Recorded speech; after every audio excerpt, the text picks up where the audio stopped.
Hello बच्चों, आप सभी बच्चों को करियर के परिवार में स्वागत है। अभी तक बच्चों जिस तरह से इस परिवार को आपने पूरा सपोर्ट और प्यार दे रहे हैं, इसके लिए मैं सभी बच्चों को तहे दिल से नमन करता हूँ। बच्चों मैं बात करूँ कि अभी तक जितने भी हमारे टीचर्स थे वो आपके सामने आके बारी बारी से डिटेल्स में सिलेबस के बारे में बात किए।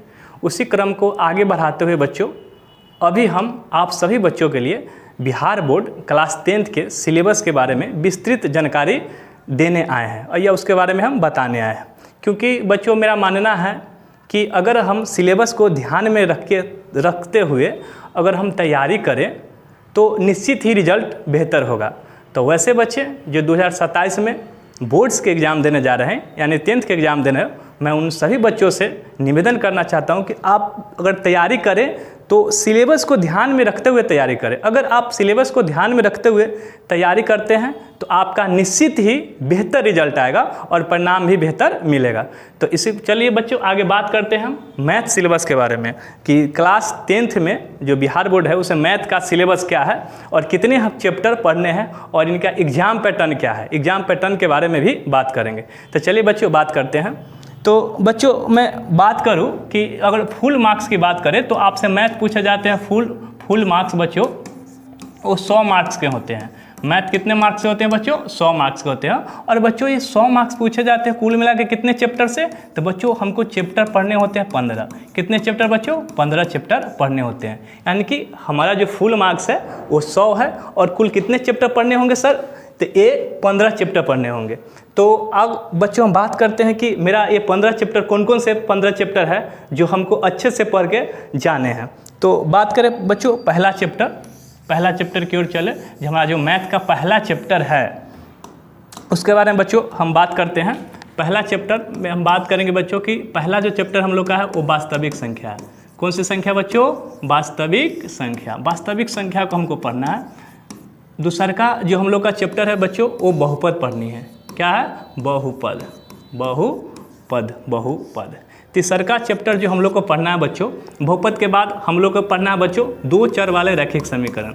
2 चर वाले रैखिक समीकरण।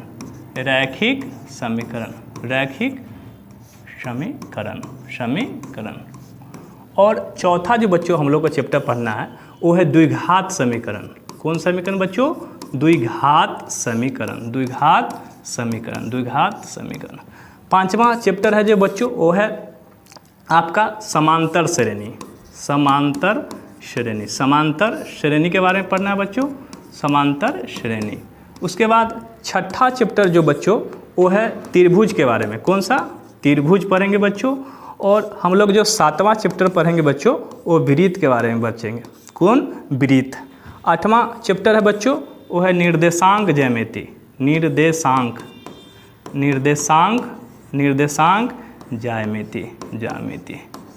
ज्यामिति।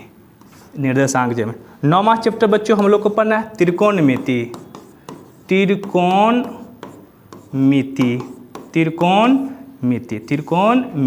और जो बच्चों 10वां चैप्टर है वो है त्रिकोणमिति का अनुप्रयोग बच्चों। त्रिकोणमिति का अनुप्रयोग बच्चों। त्रिकोणमिति का अनुप्रयोग हम लोग कहाँ करते हैं? तो इसको करेंगे हम लोग ऊंचाई व दूरी वाला चैप्टर में। ऊंचाई एवं जो दूरी निकालने उस चैप्टर में हम लोग त्रिकोणमिति का अनुप्रयोग के बारे में बात करेंगे बच्चों। अगर हम 10वां चैप्टर की बात करें, 10वां तो मेरा त्रिकोणमिति का अनुप्रयोग बच्चों। 11वां चैप्टर की बात करें तो बच्चों जो 11वां चैप्टर है मैं इधर लिख दे रहा हूँ। 11वां चैप्टर है बच्चों वो है रचना मतलब ग्राफ। रचना पढ़ने हैं बच्चों। 12वां चैप्टर जो बच्चों है वो है 12वां चैप्टर जो बच्चों हम लोग का पढ़ना है। उसके बाद रचना के बाद बच्चों वृत्तों से संबंधित क्षेत्रफल।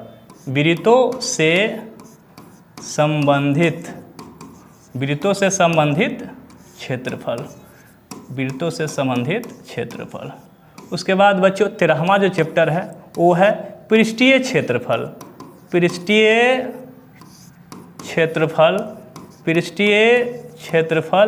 व आयतन निकालना बच्चों। आयतन। उसके बाद बच्चों 14वां चैप्टर है वो है हम लोग का बच्चों सांख्यिकी। स्टैटिक्स सांख्यिकी पढ़ना है बच्चों। और 15वां चैप्टर है बच्चों, वो पढ़ना हम लोग का प्रयाक्ता बच्चों। तो कुल मिलाकर यही 15 चैप्टर बच्चों हम लोग को क्लास 10th में बिहार बोर्ड के मैथ्स में पढ़ने हैं। अगर आप इस 15 चैप्टर को अच्छे तरीके से तैयारी करके जाते हैं बच्चों, तो निश्चित ही आपका मार्क्स बहुत अच्छा आने वाला है बच्चों। इसमें कुछ और बात कर लें कि बच्चों ये वास्तविक संख्या जो पढ़ना है बच्चों, वो हम लोग को किस में, तो संख्या पद्धति के अंतर्गत पढ़ना है। किसके अंतर्गत बच्चों? संख्या पद्धति के अंतर्गत पढ़ा जाता है, संख्या पद्धति के अंतर्गत। उसी प्रकार बच्चों ये 4 चैप्टर है बच्चों, जो बहुपद है, 2 चर वाले रैखिक समीकरण है, द्विघात समीकरण और समांतर श्रेणी, ये 4 चैप्टर को मिलाकर हम लोग कहाँ पढ़ते हैं बच्चों इसको? तो हम लोग इसको बीज गणित अलजेब्रा में पढ़ते हैं बच्चों, बीज गणित में पढ़ते हैं बच्चों। और बच्चों बात करें ये त्रिभुज और वृत्त, ये दोनों मिलके हम लोग किस में पढ़ते हैं? तो ज्यामिति में पढ़ते हैं बच्चों, ज्यामिति में पढ़ते हैं, ज्यामिति।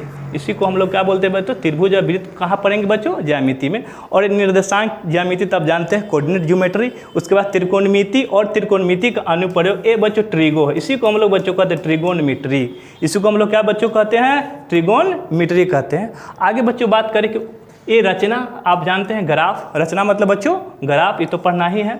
उसके बाद वृत्तों से संबंधित क्षेत्रफल और पृष्ठीय क्षेत्रफल व आयतन बच्चों, इस दोनों चैप्टर को मिलाकर हम लोग क्या कहते हैं? क्षेत्रमिति। बच्चों इसको क्या बोलेंगे? ये दोनों चैप्टर को मिलाकर हम लोग बोलेंगे बच्चों क्षेत्रमिति। मतलब कौन कौन? वृत्त से संबंधित क्षेत्रफल व पृष्ठीय क्षेत्रफल और आयतन निकालना जहां भी हो तो बच्चों तो किसके अंतर्गत आएगा? क्षेत्रमिति के अंतर्गत। उसके बाद जानते बच्चों सांख्यिकी और उसके बाद प्रयाक्ता। बच्चों बात करें कि इसमें से सर सबसे इम्पोर्टेंट चैप्टर कौन सा है जो हमको विशेष उस पर ध्यान देना है? बच्चों पढ़ना तो 15 इम्पोर्टेंट है, लेकिन इसमें से जो बोर्ड्स के एग्जाम को ध्यान में रखते हुए अगर हम बात करें तो सबसे इम्पोर्टेंट चैप्टर हो जाता है बच्चों यहाँ पे कौन? बीज गणित। लगभग यहाँ से 20 मार्क्स का प्रश्न पूछ लिया जाता है बच्चों, किससे? तो अलजेब्रा से। उसके बाद बच्चे ट्रिगो की बात करें तो लगभग 25 मार्क्स ट्रिगो से भी पूछ लिया जाता है। तो ये दोनों आपका बोर्ड्स एग्जाम को ध्यान में रखते हुए ये दोनों आपके लिए इम्पोर्टेंट चैप्टर हो जाते हैं बच्चों। अगर आगे हम बात करें कि 15 चैप्टर का जो हम लोग को पढ़ना है उसका एग्जाम पैटर्न क्या है, एग्जाम पैटर्न में कैसे कैसे प्रश्न पूछे जाते हैं, तो आगे हम देखते हैं बच्चों कि इसका एग्जाम पैटर्न क्या है। तो बच्चों हम आगे बात करते हैं एग्जाम पैटर्न पर। तो देखो बच्चों, जो एग्जाम में आपका जो एग्जामिनर है बच्चों या जो बोर्ड है, वो आपको पूरे प्रश्न होते हैं 100, पूरे प्रश्न को 3 सेक्शन में बांट के प्रश्न पूछे जाते हैं। कितने सेक्शन में? 3 सेक्शन में आपसे प्रश्न पूछे जाते हैं। बोर्ड आपसे बच्चों कुल मिलाकर 3 सेक्शन में प्रश्न पूछते हैं। कितने सेक्शन में? 3 सेक्शन में। पहला जो बच्चों सेक्शन होता है उसको हम लोग कहते हैं ऑब्जेक्टिव टाइप प्रश्न, ऑब्जेक्टिव टाइप प्रश्न, जिसको हिंदी में कहते हैं बच्चों वस्तुनिष्ठ प्रश्न बच्चों कहते हैं। और बच्चों अगला जो सेक्शन है, दूसरा सेक्शन, उसको हम लोग बोलते हैं शॉर्ट टाइप क्वेश्चन बच्चों, जिसको हम लोग कहते हैं लघु उत्तरीय बच्चों। क्या बच्चों? लघु उत्तरीय। और तीसरा का सेक्शन जो होता है बच्चों वो लॉन्ग टाइप क्वेश्चन होता है बच्चों। कौन टाइप? लॉन्ग टाइप क्वेश्चन होता है, जिसको हम लोग बच्चों बोलते हैं दीर्घ उत्तरीय प्रश्न। बच्चों बात करें, अगर हम बच्चों बात करते हैं कि ये ऑब्जेक्टिव होते हैं बच्चों, एक क्वेश्चन 1 मार्क्स के होते हैं। कितने मार्क्स के आते हैं बच्चों? एक क्वेश्चन 1 मार्क। जो शॉर्ट टाइप क्वेश्चन होता है बच्चों वो 2 मार्क्स के होते हैं। कितने मार्क्स के होते हैं? 2 मार्क्स के होते हैं बच्चों। और ये लॉन्ग टाइप क्वेश्चन पूछे बच्चों तो एक क्वेश्चन होते हैं 5 मार्क्स के। कितने मार्क्स के? 5 मार्क्स के। कितने मार्क्स से बच्चों? 5 मार्क्स के। और बात करें बच्चों कि किस सेक्शन में कितने प्रश्न आते हैं और हमें उत्तर कितने को देने होते हैं, इस पर भी थोड़ा बात कर लेते हैं बच्चों। तो आगे बात करें बच्चों कि आपका जो वस्तुनिष्ठ प्रश्न है बच्चों, वो आपके क्वेश्चन में पूछे जाएंगे 100 क्वेश्चन पूछे जाएंगे बच्चों, लेकिन आपको 100 को जवाब नहीं देना है, आपको मात्र जवाब देना है कितने को? 50 प्रश्न का ही जवाब देना है। उसी प्रकार बच्चों शॉर्ट क्वेश्चन आपसे पूछे जाएंगे 30, लेकिन आपको जवाब कितना देना है? 15 देना है। कितने क्वेश्चन का जवाब देना है बच्चों? 15। यानी कि शॉर्ट क्वेश्चन आपसे पूछे जाएंगे बच्चों 30 प्रश्न, 30 क्वेश्चन पूछे जाएंगे, लेकिन आपको जवाब कितना क्वेश्चन को देना है? 15 क्वेश्चन। उसी प्रकार बच्चों लॉन्ग क्वेश्चन की बात करें तो 8 क्वेश्चन पूछे जाएंगे, लेकिन आपको जवाब कितने को देने हैं? तो 4 क्वेश्चन को ही जवाब देने होते हैं।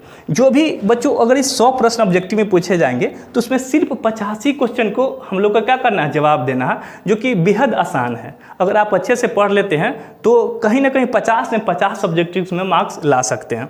बच्चों अगर बात करें यहाँ पे मार्क्स की तो ये 50 क्वेश्चन रहेगा और एक क्वेश्चन कितने मार्क्स का, 1 मार्क्स। तो टोटल मार्क्स कितना बच्चों, तो यहाँ से 50 मार्क्स आ जाएगा, यहाँ से कितने मार्क्स आ जाएंगे, 50 मार्क्स। बच्चों ये शॉर्ट टाइप क्वेश्चन है। एक क्वेश्चन कितने मार्क्स का है बच्चों, 2 मार्क्स का, और हमको जवाब कितने देने हैं, 15 गुने 2, तो यहाँ से कितने बच्चों आएंगे, ये 30 मार्क्स के आते हैं। कितने मार्क्स के आते हैं, 30 मार्क्स। मतलब बच्चों जो शॉर्ट टाइप क्वेश्चन है लघुत्तरीय बच्चों, वो टोटल कितने मार्क्स के आएंगे, 30 मार्क्स के आएंगे। उसी प्रकार बच्चों दीर्घ उत्तरीय प्रश्न की बात करें तो ये आते, एक क्वेश्चन कितने मार्क्स से बच्चों, 5 मार्क्स के होते हैं, लेकिन हम जवाब कितने को दे पाते हैं, 4 क्वेश्चन को ही देना है। तो 4 गुने 5 कितना बच्चों, 20 मार्क्स। यहाँ कितना टोटल मार्क्स हो गया बच्चों, फुल 20 मार्क्स। तो इसी प्रकार मेरा अगर देखें बच्चों कि 50 मार्क्स का ऑब्जेक्टिव होता है, 30 मार्क्स का होता है शॉर्ट टाइप लघुत्तरीय प्रश्न, और 20 मार्क्स का होता है दीर्घ उत्तरीय प्रश्न बच्चों। तो यही आपका बच्चों एग्जाम पैटर्न है। अगर एग्जाम पैटर्न को ध्यान में रखते हुए और सिलेबस को ध्यान में रखते हुए अगर बच्चों आप तैयारी करते हैं तो निश्चित ही बच्चों आपका रिजल्ट बहुत ही बेहतर, आपका मार्क्स बहुत बेहतर आने वाले हैं। तो बच्चों हम क्या करेंगे, तो हम सभी चैप्टर को बारी बारी से एकदम डिटेल्स में एकदम बेसिक तरीक़ा से आपको बताने का काम करेंगे। और आप कहीं भी जाके आप मैथ्स पढ़ते हैं या मैथ्स बनाते हैं तो आप कहेंगे कि हाँ मैथ कहीं पढ़े हैं। तो ज़्यादा बच्चों विशेष हम बात नहीं करेंगे आगे की, फिर हम जब मैथ्स का वीडियो लेके आएंगे बच्चों, अब मैथ्स का क्लास लेके आएंगे उस समय आपसे बात करेंगे। ठीक है बच्चों, तो अभी के लिए बच्चों सिर्फ इतना ही। तो सभी बच्चों को धन्यवाद। और बच्चों एक बात आपसे बोलनी है कि इस पर जो मेरा अभी परिवार है करियर की, तो बच्चों छोटा परिवार है, इस परिवार को बड़ा करने का दायित्व आप सभी बच्चों पे है।